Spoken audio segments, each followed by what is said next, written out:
Hello everyone. Online GK study में आपका स्वागत है। आज मैं आपके लिए लेकर आई हूँ 22 मई के सिलेक्टेड क्वेश्चंस जो कि आपके आने वाले एग्ज़ाम के लिए हेल्पफुल हो सकते हैं। तो शुरू करते हैं। पहला प्रश्न है, हाल ही में किस राज्य के पूर्व राज्यपाल मुरलीधर चंद्रकांत भंडारी का निधन हुआ है? तो ये हुआ है ऑप्शन नंबर सी, उड़ीसा के राज्य के। तो उड़ीसा राज्य के पूर्व राज्यपाल मुरलीधर चंद्रकांत भंडारे का निधन हुआ है। उड़ीसा के पूर्व राज्यपाल मुरलीधर मुरलीधर चंद्रकांत भंडारे का 95 वर्ष की आयु में निधन हो गया है। 10 दिसंबर 1928 को जन्मे भंडारे महाराष्ट्र के एक वरिष्ठ कांग्रेस नेता, 3 बार राज्यसभा सदस्य और एक सम्मानित वकील थे, जिन्होंने सुप्रीम कोर्ट बार एसोसिएशन के अध्यक्ष के रूप में भी कार्य किया है। तो आपको ये याद रखना है। अगला प्रश्न है, विपणन सीजन 2024-25 के लिए धान सामान्य के लिए नया एमएसपी क्या है? तो ये है ऑप्शन नंबर बी, 2300 प्रति क्विंटल रुपया। केंद्रीय मंत्रिमंडल ने 19 जून 2024 को विपणन सीजन 2024-25 के लिए सभी अनिवार्य खरीफ फसलों के लिए न्यूनतम समर्थन मूल्य यानी एमएसपी में वृद्धि को मंजूरी दे दी है। 2024-25 खरीफ के लिए हाल ही में घोषित एमएसपी में किसानों को उत्पादन लागत पर सबसे अधिक मार्जिन बाजरा पे, जो कि 70% के लिए है, मिलेगा। इसके बाद तुअर का 59%, इसके बाद मक्का का 54% और उर्द का 52% है। और बाकी फसलों के लिए किसानों को उनकी उत्पादन लागत पर मार्जिन 50% होने का अनुमान है। तो आपको ये याद रखना है। अगला प्रश्न है, गांधी सागर वन्य जीव अभयारण्य हाल ही में चर्चा में रहा है, ये किस राज्य में स्थित है? तो ये स्थित है option number B, Madhya Pradesh राज्य में। तो गांधी सागर वन्य जीव अभयारण्य जो है वो मध्य प्रदेश में स्थित है।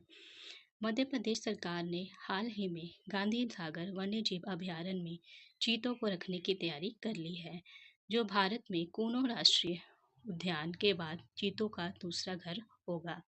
गांधी सागर वन्य जीव अभयारण्य को साल 1974 में अधिसूचित किया गया था, जो राजस्थान की सीमा पर स्थित है। इसी के साथ हम मध्य प्रदेश के करंट अफेयर देख लेते हैं।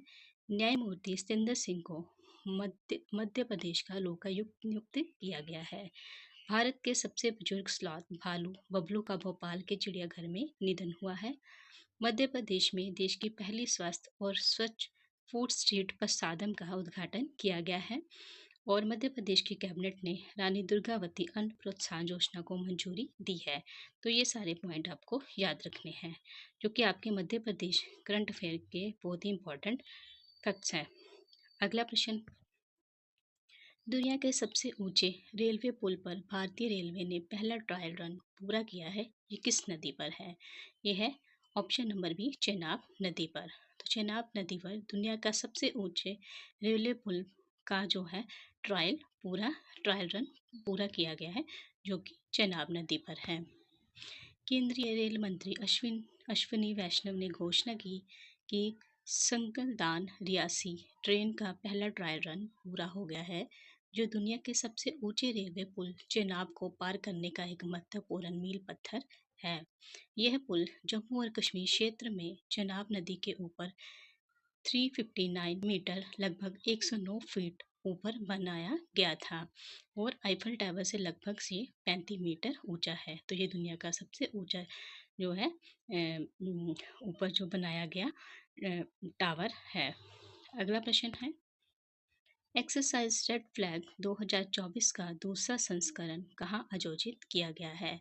तो ये किया गया है ऑप्शन नंबर सी, यूएसए यानी अमेरिका में। तो यूएसए में एक्सरसाइज रेड फ्लैग 2024 का दूसरा संस्करण आयोजित किया गया है। भारतीय वायुसेना की एक टुकड़ी ने संयुक्त राज्य वायुसेना के aliens air force base Alaska में आयोजित अभ्यास रेड फ्लैग 2024 में भाग लिया। यह रेड फ्लैग 2024 का दूसरा संस्करण था, जिसे अमेरिका वायुसेना द्वारा वर्ष में 4 बार आयोजित किया जाता है।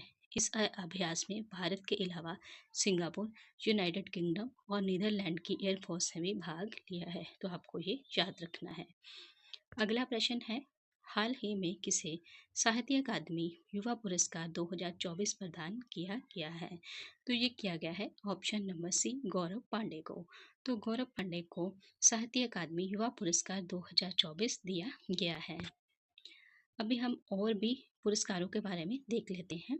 इंडिया टुडे की एआई एंकर सना ने वैश्विक मीडिया पुरस्कार जीता है। नोवाक जोकोविच को Laureus world sportsman of the year 2024 award दिया गया है। केरल की जीना जस्टिस को कैम्ब्रिज शिक्षक पुरस्कार के लिए नामित किया गया है। बांग्लादेश की गायिका रिजवाना चौधरी बान्या को पद्मश्री पुरस्कार मिला है।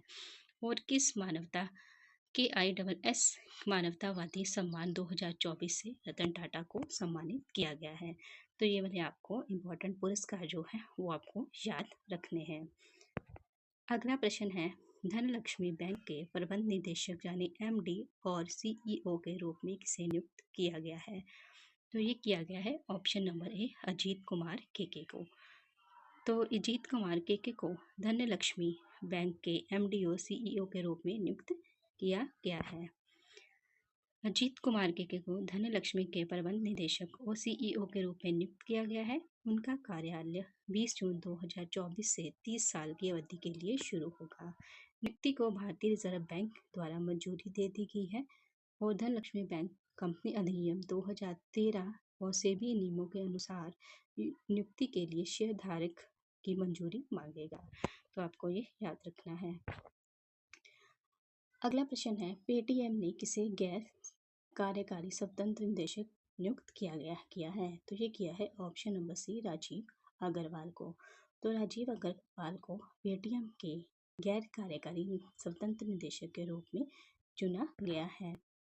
पेटीएम ने नीरज चोपड़ा के इस्तीफे के बाद राजीव अग्रवाल को गैर कार्यकारी स्वतंत्र निदेशक नियुक्त किया है। अग्रवाल ने विनियामक अनुमोदन के अधीन 5 वर्ष की लगातार अवधि के लिए तत्काल पदभार ग्रहण किया है।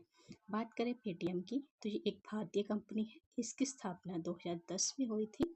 इसके संस्थापक हैं विजय शेखर शर्मा और इसका मुख्यालय है नोएडा, भारत में। तो आपको ये याद रखना है। अगला प्रश्न है, हाल ही में नालंदा यूनिवर्सिटी के नए कैंपस का उद्घाटन किसने किया है? तो ये किया है ऑप्शन नंबर ए, प्रधानमंत्री ने। तो प्रधानमंत्री मोदी ने नालंदा यूनिवर्सिटी के लिए नए कैंपस का उद्घाटन किया है। प्रधानमंत्री नरेंद्र मोदी ने बिहार के राजगीर में प्राचीन खंडरों के पास नालंदा विश्वविद्यालय के नए परिसर का उद्घाटन किया है। नए परिसर का निर्माण कार्य साल 2017 से प्रारंभ किया गया और 19 जून 2024 को इसका उद्घाटन हुआ है। प्राचीन नालंदा विश्वविद्यालय भारत के समृद्ध इतिहास का अमूल्य दस्तावेज रहा है, जो प्राचीन भारत के गौरवशाली अतीत को दर्शाता है। लेकिन खलजी वंश के आक्रमणकारियों ने इसे लूटा, कत्लेआम मचाया और जला डाला। तो आपको ये याद रखना है।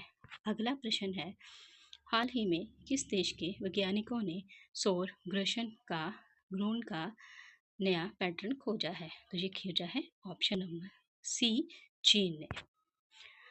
अब हम चीन के कुछ अचीवमेंट के बारे में देख लेते हैं।